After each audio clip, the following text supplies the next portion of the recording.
जय श्री कृष्ण दोस्तों, स्वागत है आपका अपने YouTube चैनल ममता ज्ञान संग्रह में। दोस्तों, आखिर किसकी मृत्यु के बाद संजय ने अपनी दिव्य दृष्टि खो दी थी? दोस्तों, पूरी स्टोरी सुनिए और पसंद आए तो एक लाइक भी कर दीजिएगा। तो चलिए स्टोरी शुरू करते हैं। दोस्तों, आकाश का रंग उस श्याम रक्त वर्ण सा नहीं बल्कि राख जैसा हो चला था। कुरुक्षेत्र की उस पावन भूमि पर जहां 18 दिनों तक धर्म और अधर्म का महासंग्राम चला, अब केवल मृत्यु का साम्राज्य था। हवा में लोहे की गंध, जलते हुए मांस की दुर्गंध और गिद्धों की डरावनी चीखें घुली हुई थी। वो भूमि जो कभी रथों के पहियों की गड़गड़ाहट से कांपती थी, अब एक अंतहीन सन्नाटे में डूबी थी। यह सन्नाटा शांति का नहीं बल्कि पूर्ण विनाश का उद्घोष था। हस्तिनापुर के राजप्रसाद के भीतर एक कक्ष में अंधकार और भी गहरा था। महाराज धृतराष्ट्र अपने सिंहासन के किनारे पर बैठे थे। उनके हाथ कांप रहे थे। उनके पास ही गांधारी बैठी थी। उनके आंखों पर पट्टी बंधी थी, अब उसके हृदय के शोक का प्रतीक बन चुकी थी। जिनकी आंखों पर बंधी पट्टी अब उनके हृदय के शोक का प्रतीक बन चुकी थी। कक्ष की वायु भारी थी, जैसे दीवारें भी आने वाली खबर के बोझ से दब रही हो। उनके सामने संजय खड़े थे, वही संजय जिन्हें महर्षि व्यास ने दिव्य दृष्टि प्रदान की थी ताकि वे महल में बैठकर युद्ध का सजीव चित्रण कर सके। किंतु आज संजय की वह दिव्य दृष्टि उनके लिए वरदान नहीं, अभिशाप बन गई थी।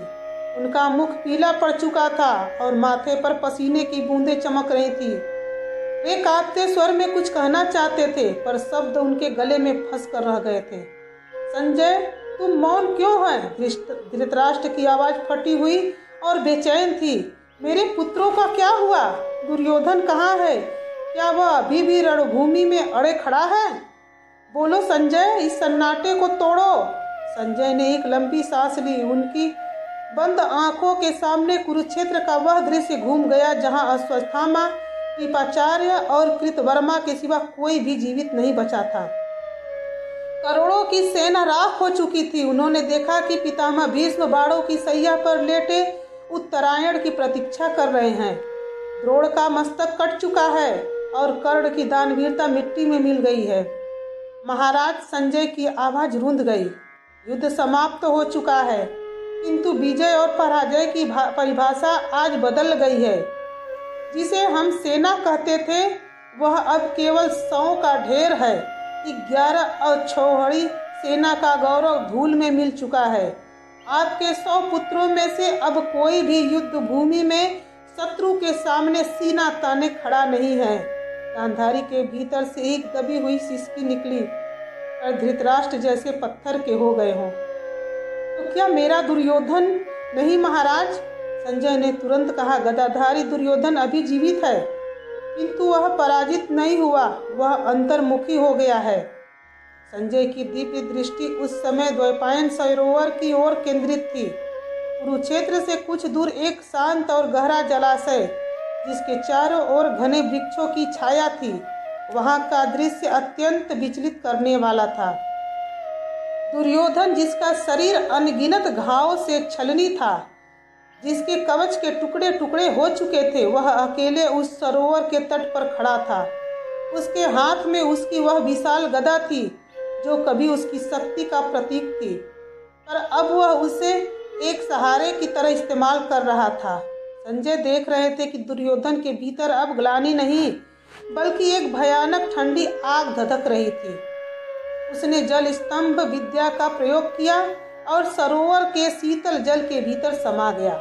वो वहां छिपने नहीं गया था, वो वहां अपनी सांसों को नियंत्रित कर रहा था, अपने क्रोध को संचित कर रहा था ताकि अंतिम प्रहार कर सके। संजय के चेहरे पर भय की लकीरें गहरी हो गई। उन्होंने देखा कि पांडव अपने रथों पर सवार होकर उस सरोवर की ओर बढ़ रहे हैं। कृष्ण के चेहरे पर वो रहस्यमय मुस्कान थी जो आने वाले किसी बड़े उलटफेर का संकेत दे रही थी। संजय, तुम क्या देख रहे हो जो मुझे नहीं बता रहे हो?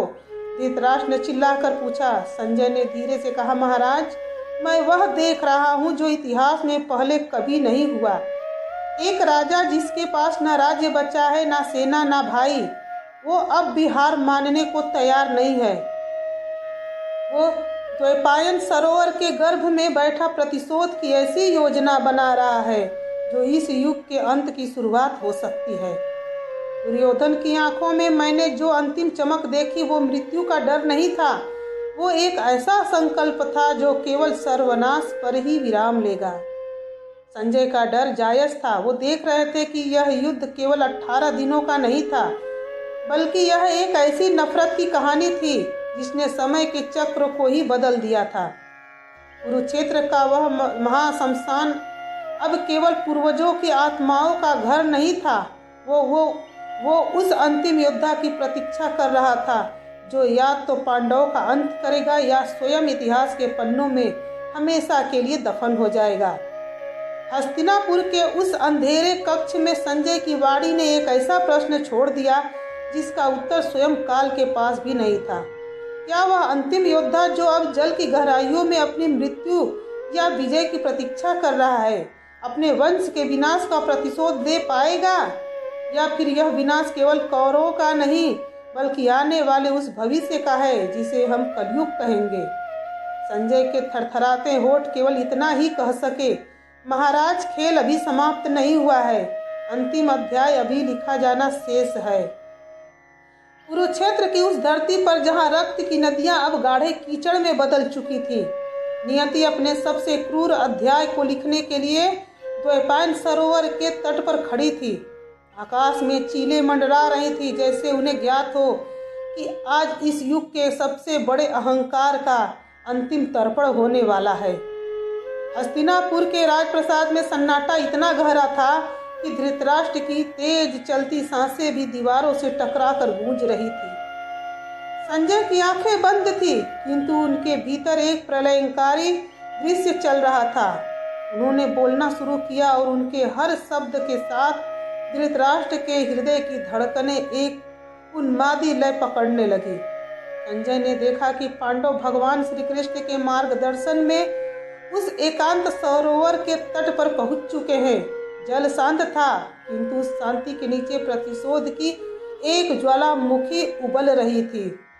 युधिष्ठिर के ललकारने पर जब दुर्योधन जल के भीतर से बाहर निकला तो वह किसी अपराजित राजा की भांति नहीं बल्कि एक घायल सिंह की भांति था। उसका स्वर्ण मुकुट कहीं गिर चुका था, बाल बिखरे हुए थे और शरीर पर लगे घाव से अभी भी रक्त रिस रहा था, किंतु उसकी आंखों में जो चमक थी वह आज भी हस्तिनापुर के सिंहासन की चाहत से कहीं अधिक पांडवों के विनाश की प्यास थी। शब्दों के बाण चले, कटु वचन कहे गए और अंततः वह क्षण आया जिसका साक्षी बनने के लिए स्वयं देवता भी आकाश में थम गए थे। गदा युद्ध का निर्णय। भीम और दुर्योधन दोनों ही अपने गदाएं थामे एक दूसरे के सम्मुख खड़े थे। यह केवल दो योद्धाओं का युद्ध नहीं था, यह दो विचारधाराओं, दो अदम्य अहंकारों और दशकों से संचित घृणा का विस्फोट था। जैसे ही दोनों की गदाएं पहली बार आपस में टकराईं, कुरुक्षेत्र की भूमि थर्रा उठी। हस्तिनापुर के महल में बैठे धृतराष्ट्र अचानक उछल पड़े। उन्हें लगा जैसे उनका सिंहासन किसी भूकंप के झटके से डोल गया हो। संजय का स्वर अब और भी गंभीर और वेगमान हो गया था। वे वर्णन कर रहे थे कि कैसे भीम का हर प्रहार वज्र के समान गिर रहा था और कैसे दुर्योधन अपनी चपलता से उन प्रहारों को निष्फल कर रहा था। महाराज, संजय ने चीखते हुए कहा, दोनों योद्धा उन्मत्त हो चुके हैं। भीम के प्रहारों से पृथ्वी धंस रही है। दुर्योधन का कौशल ऐसा है कि वह हवा में भी भीम की गदा के वेग को काट रहा है। वह देखिए, दुर्योधन ने भीम के कंधे पर भीषण प्रहार किया है। भीम लड़खड़ाए हैं, उनके मुंह से रक्त की धार निकली है, किंतु उनकी आंखों में प्रतिशोध की अग्नि और भी तीव्र हो गई है। वे पुनः खड़े हो रहे हैं। चारों ओर धूल का ऐसा गुबार उठा है कि सूर्य का प्रकाश भी मध्यम पड़ गया है। धृतराष्ट्र का शरीर पसीने से तरबतर था। वे अपने हाथों की मुट्ठियां भींच रहे थे। उनका अंतर्मन चिल्ला रहा था कि उनका पुत्र जीत जाए, पर उनकी बुद्धि जानती थी कि सामने कृष्ण खड़े हैं। उन्होंने कांपती आवाज में पूछा, संजय विस्तार से बताओ, क्या मेरा दुर्योधन भारी पड़ रहा है? क्या उसकी गदा भीम के अहंकार को कुचल पा रही है? मुझे बताओ कि मेरा पुत्र इस समय विजय दिख रहा है या नहीं। संजय का गला रुंध रहा था। वे देख रहे थे कि अब युद्ध कौशल की सीमाओं को लांघकर प्राणघाती स्वर तक पहुंच गया है।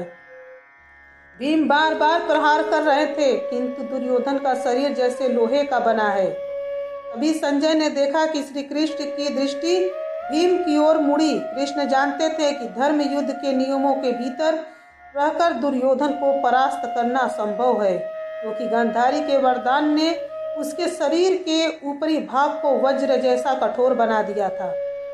संजय ने देखा कि कृष्ण ने अत्यंत सूक्ष्मता से अपनी बाईं जांघ को हाथ से थपथपा कर भीम को एक गुप्त संकेत दिया।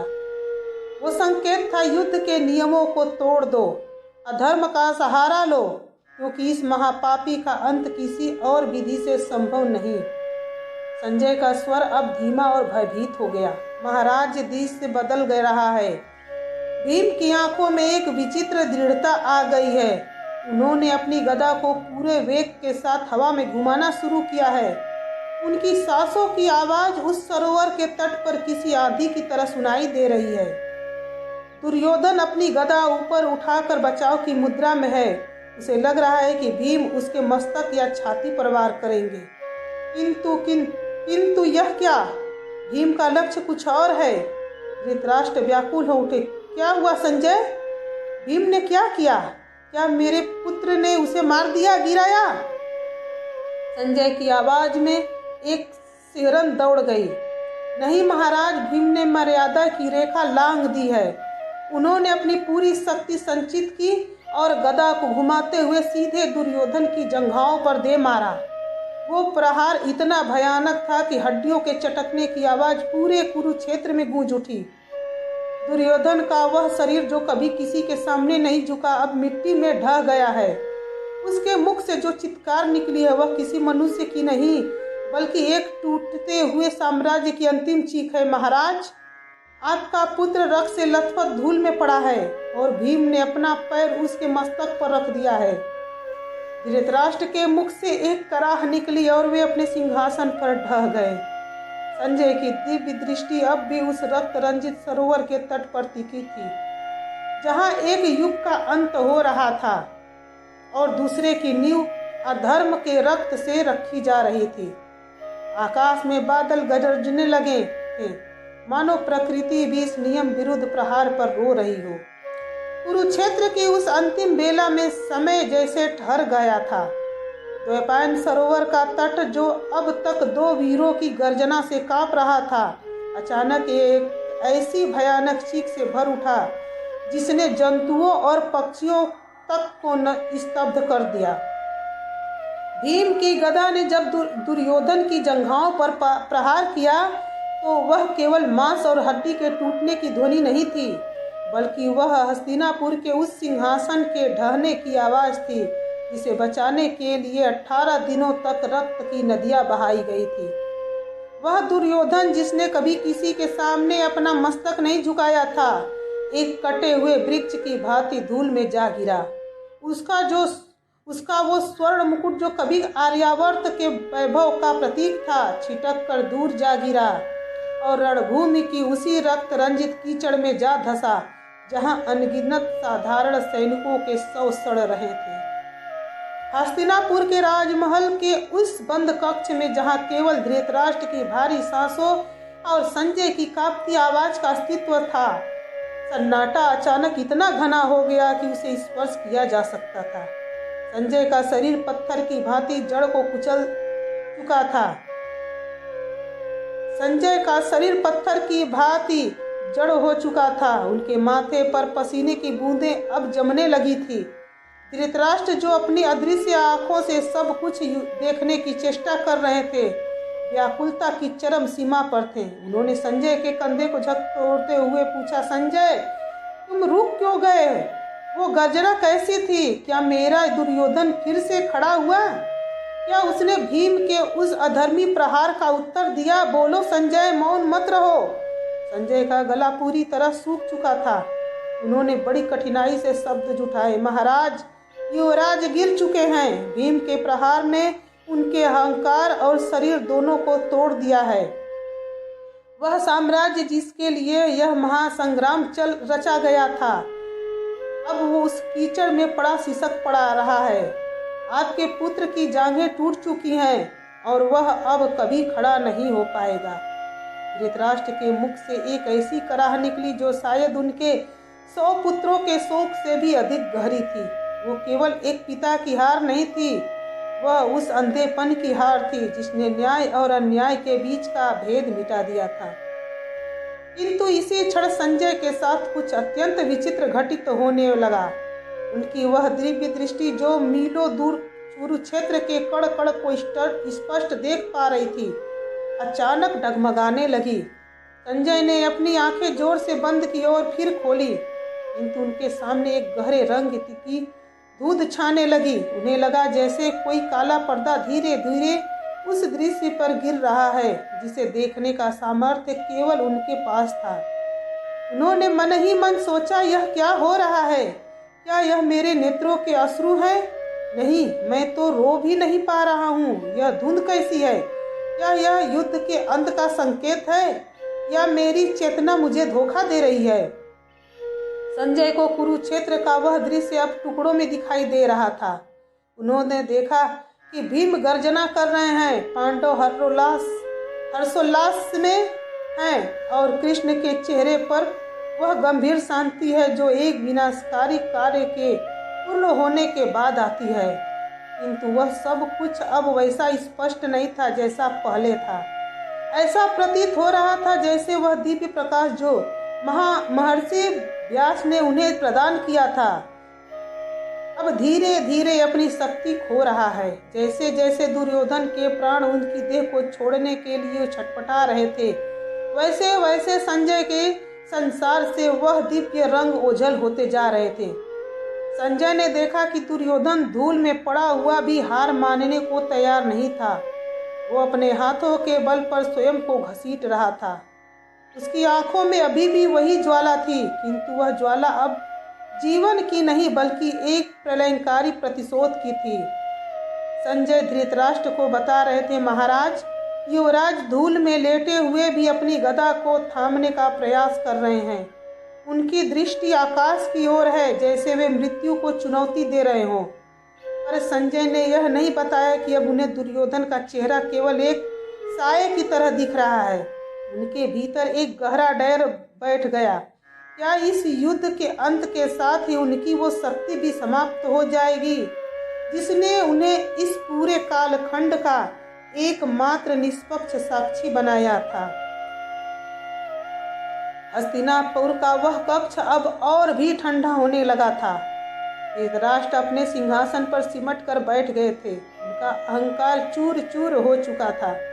पर संजय की दुविधा अलग थी। वे उस धुंध को चीर कर देखना चाहते थे कि दुर्योधन के अंतिम क्षणों में उसके पास कौन आ रहा है। क्या वह अश्वत्थामा है या काल स्वयं उसके सम्मुख खड़ा है?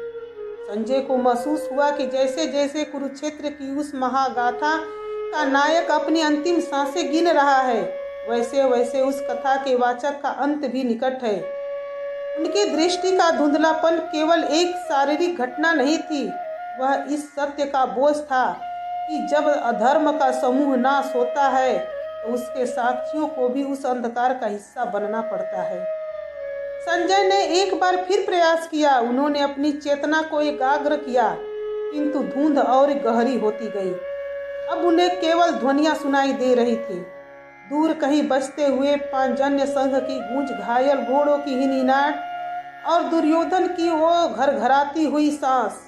संजय को लगा कि उनकी आत्मा उस रणभूमि से खींचकर वापस उनके शरीर में लौट रही है। वह दिव्य जुड़ाव टूट रहा था। धृतराष्ट्र ने दोबारा पूछा, संजय आगे क्या वो मर गया या वो कुछ कह रहा है? संजय की आवाज अब एक फुसफुसाहट बन रह गई थी।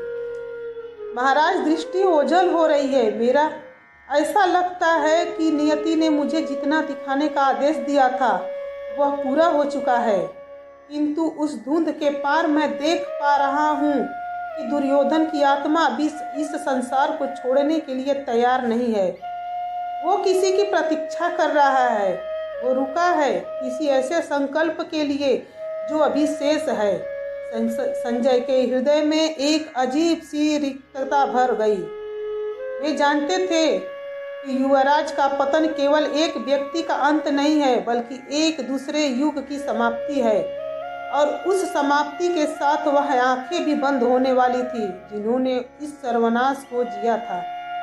क्या संजय फिर कभी देख पाएंगे, या यह धुंध ही अब उनका नया संसार होने वाली थी? दुर्योधन की अटकी हुई सांस और संजय की डूबती हुई दृष्टि दोनों मिलकर एक ऐसे रहस्य की ओर इशारा कर रहे थे जिसका उत्तर केवल आने वाली काली रात के गर्भ में छिपा था। कुरुक्षेत्र की उस अंतिम रात्रि का अंधकार साधारण नहीं था।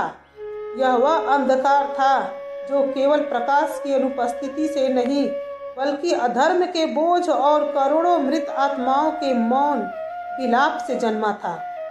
वेपान सरोवर के किनारे जहाँ मिट्टी अब लाल रंग के गाढ़े कीचड़ में तब्दील हो चुकी थी, युवराज दुर्योधन अपनी फटी हुई जंघाओं के साथ पड़ा हुआ था।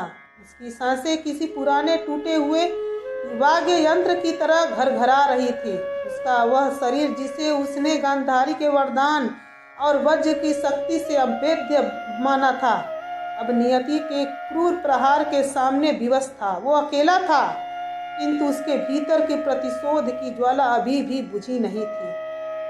वो अपनी मृत्यु की प्रतीक्षा नहीं कर रहा था, वो प्रतीक्षा कर रहा था उस एक निमित्त की जो पांडवों के आनंद को विषाद में बदल सके। हस्तिनापुर के राजमहल में संजय की अवस्था अब दयनीय होती जा रही थी। उनके माथे पर पसीने की बूंदें अब किसी ठंडे पाले की तरह जम गई थी। उनकी दिव्य दृष्टि जो 18 दिनों तक काल के कपाल पर लिखे अक्षरों को पढ़ रही थी, अब फड़फड़ाते हुए दिए की तरह बुझने की कगार पर थी। संजय को कुरुक्षेत्र का दृश्य अब निरंतर दिखाई नहीं दे रहा था।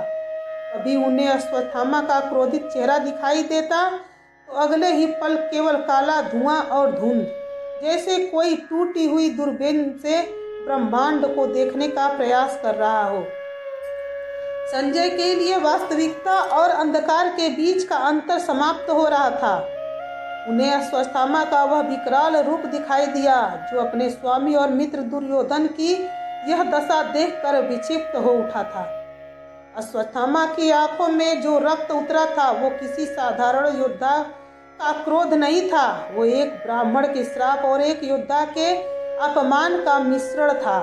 संजय ने देखा कि अश्वत्थामा दुर्योधन के पास घुटनों के बल बैठा था। अश्वत्थामा के हाथ उसकी तलवार की मूठ पर कसे हुए थे और उसके माथे पर स्थित मणि से एक मध्यम डरावनी रोशनी निकल रही थी। संजय को उनकी बातें अब स्पष्ट सुनाई नहीं दे रही थी। ध्वनियाँ ऐसी थी जैसे कोई पानी के भीतर से बोलने का प्रयास कर रहा हो। उन्होंने देखा कि अश्वत्थामा ने जल का स्पर्श किया और एक भयानक शपथ ली। वो शपथ पांडवों के समूल नाश की थी। संजय का हृदय कांप उठा। वे जानते थे कि जब एक सामर्थ्यवान योद्धा अपनी मर्यादा त्याग देता है तो सृष्टि में हाहाकार मच जाता है। संजय, तुम चुप क्यों हो गए? क्या मेरे पुत्र के प्राण निकल गए? क्या उसने अंतिम समय में मुझे याद किया? धृतराष्ट्र की आवाज कच्छ की दीवारों से टकराकर एक भयानक गूंज पैदा कर रही थी। महाराज! धृतराष्ट्र अपने आसन से लगभग नीचे गिर चुके थे। वे अपनी अंधी आंखों को हाथों से रगड़ रहे थे, जैसे वे स्वयं उस दिव्य दृष्टि को वापस लाने का प्रयास कर रहे हों। उनकी व्याकुलता अब एक उन्माद का रूप ले रही थी। वे संजय का हाथ पकड़कर हिलाने लगे। संजय, बोलो, अश्वत्थामा वहाँ क्या कर रहा है? क्या वो मेरे पुत्र की रक्षा करेगा? संजय! संजय की आंखों के सामने अब दृश्य फिर से धुंधलाने लगा। उन्होंने अपनी आंखें जोर जोर से मली, मानो धूल साफ कर रहे हों। उनकी चेतना रणभूमि और राजमहल के बीच झूल रही थी। महाराज! संजय की आवाज में एक गहरा कंपन था। दृश्य ओझल हो रहे हैं महाराज। अंधकार बढ़ रहा है। मुझे अश्वत्थामा का क्रोध तो दिखाई दे रहा है, पर उसकी वाणी मेरे कानों तक नहीं पहुंच पा रही है। कुरुक्षेत्र का वह महाशमशान अब मेरी आंखों से छीन रहा है महाराज। ऐसा प्रतीत हो रहा है कि महर्षि व्यास का दिया हुआ वह वरदान अब अपनी सीमा समाप्त कर रहा है। महाराज, मुझे डर लग रहा है। यह अंधकार केवल आंखों का नहीं, यह इस युग की रोशनी का लुप्त होना है। संजय को महसूस हुआ कि यह केवल एक युद्ध का अंत नहीं है, बल्कि यह उस संपर्क का टूटना है जिसने हस्तिनापुर को कुरुक्षेत्र से जोड़ रखा था। जैसे जैसे दुर्योधन की चेतना क्षीण हो रही थी, संजय की दिव्य शक्ति भी उसी के साथ विलीन हो रही थी। उन्होंने अंतिम बार एकाग्र होने का प्रयास किया। उन्होंने देखा कि अश्वत्थामा, कृपाचार्य और कृतवर्मा वहां से निकल रहे हैं। अश्वत्थामा के चेहरे पर एक ऐसी क्रूर मुस्कान थी जो मृत्यु से भी अधिक भयावह थी। संजय ने देखा कि दुर्योधन के चेहरे पर एक संतुष्टि का भाव आया, जैसे उसे वह आश्वासन मिल गया हो जिसकी उसे तलाश थी। संजय, मुझे बताओ, क्या दुर्योधन ने कोई संदेश दिया? धृतराष्ट्र फिर से चिल्लाए, किंतु संजय अब मौन थे। उनकी आंखों के सामने अब केवल एक अनंत काला शून्य था। वह दिव्य पर्दा गिर चुका था जिस खिड़की से वे 18 दिनों तक मृत्यु का नग्न नृत्य देख रहे थे। वो अब हमेशा के लिए बंद हो गई थी। संजय के गालों पर आंसू ढुलक पड़े। वे समझ गए कि अब वे केवल एक साधारण मनुष्य हैं, जिनकी दृष्टि अब उतनी ही सीमित है जितनी किसी अन्य की। वे अब हस्तिनापुर के उस अंधेरे कक्ष में महाराज धृतराष्ट्र के पास अकेले थे, और कुरुक्षेत्र में जो कुछ भी होने वाला था वह अब केवल इतिहास के पन्नों में ही दर्ज होना था। यह क्षण अत्यंत मार्मिक और भयानक था। एक राजा अपनी संतान की अंतिम स्थिति जानने के लिए तड़प रहा था, और उसका एकमात्र सहारा उसकी आंखें, यानी संजय अब स्वयं अंधकार के वश में थे। यह केवल एक योद्धा का पतन नहीं था, यह उस दिव्य संवाद का भी अंत था जिसने इस पूरी कथा को जीवंत रखा था। संजय ने अपना सिर झुका लिया और धीमी आवाज में कहा, महाराज, अब आगे जो होगा उसे देखने के लिए ना मेरी आंखें बची हैं और ना उसे सुनने के लिए आपका साहस। युवराज का अंतिम संदेश उनकी आंखों की उस आखिरी चमक में था जिसे अब केवल काल ही पढ़ सकता है। रात्रि और गहरी हो गई थी। कुरुक्षेत्र में अश्वत्थामा अपने भयानक संकल्प की ओर बढ़ रहा था, और हस्तिनापुर में धृतराष्ट्र और संजय एक ऐसी शांति में डूब गए थे जो किसी भी तूफान से अधिक डरावनी थी। क्या अश्वत्थामा का वह प्रतिशोध पांडवों के वंश को समाप्त कर देगा? क्या वो अधूरी आस जिसके साथ दुर्योधन ने आंखें मूंदी थी पूरी होगी? संजय की लुप्त होती रोशनी ने इन प्रश्नों को एक ऐसे रहस्य में बदल दिया था जिसका उत्तर अब केवल समय के गर्भ में ही छिपा था। कुरुक्षेत्र की उस अंतिम रात्रि का सन्नाटा अब तक की सबसे भयानक गर्जना थी। द्वैपायन सरोवर के किनारे कीचड़ में सने हुए युवराज दुर्योधन की सांसों की वह अंतिम लाइट टूटने ही वाली थी। हवा जम चुकी थी और प्रकृति जैसे अपनी सांसें रोक कर उस क्षण की प्रतीक्षा कर रही थी जब हस्तिनापुर के वैभव का अंतिम स्तब्ध ढाया जाएगा। दुर्योधन की आंखों में अश्वत्थामा को दिए गए उस क्रूर आदेश की चमक अब मध्यम पड़ रही थी।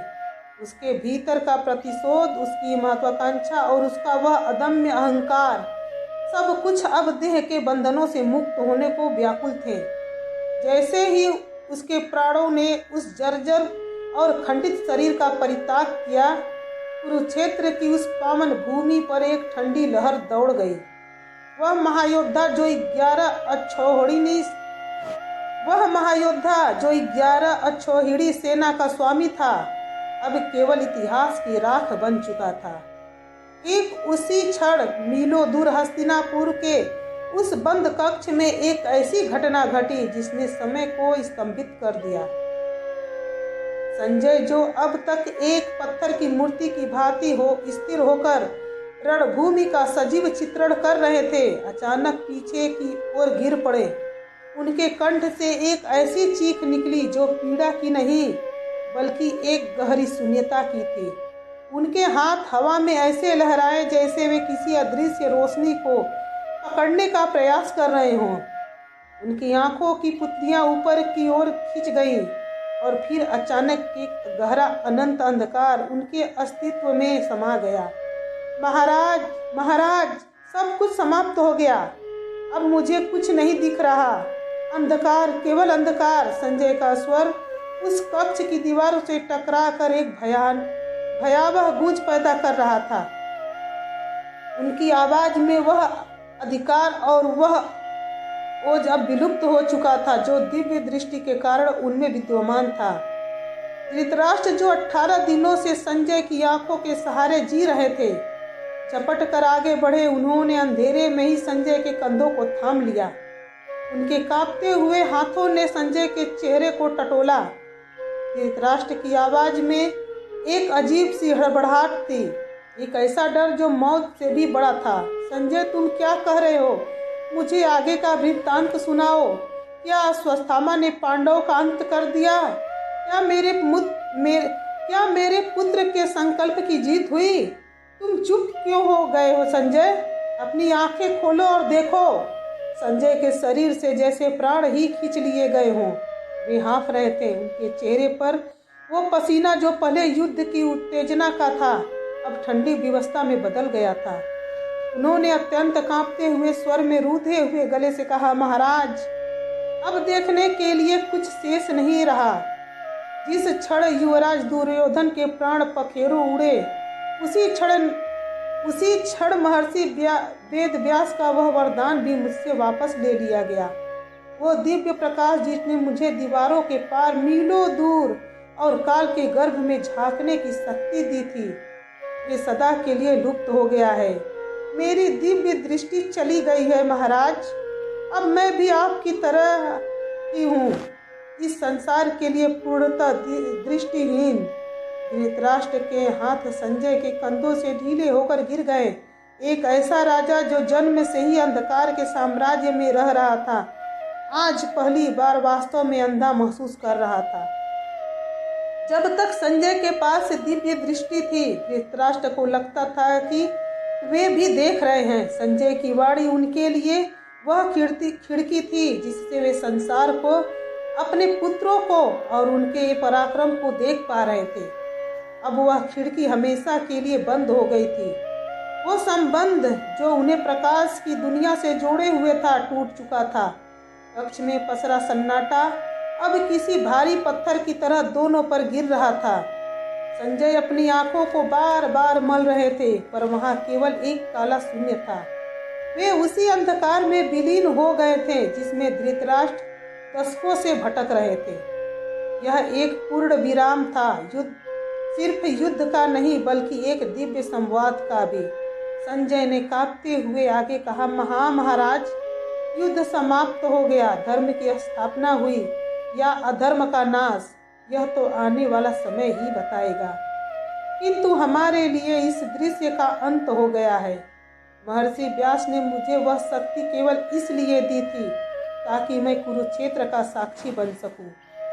जब योद्धा ही नहीं रहे, जब वह रणभूमि ही शमशान बन गई, तो साक्षी की आवश्यकता भी समाप्त हो गई।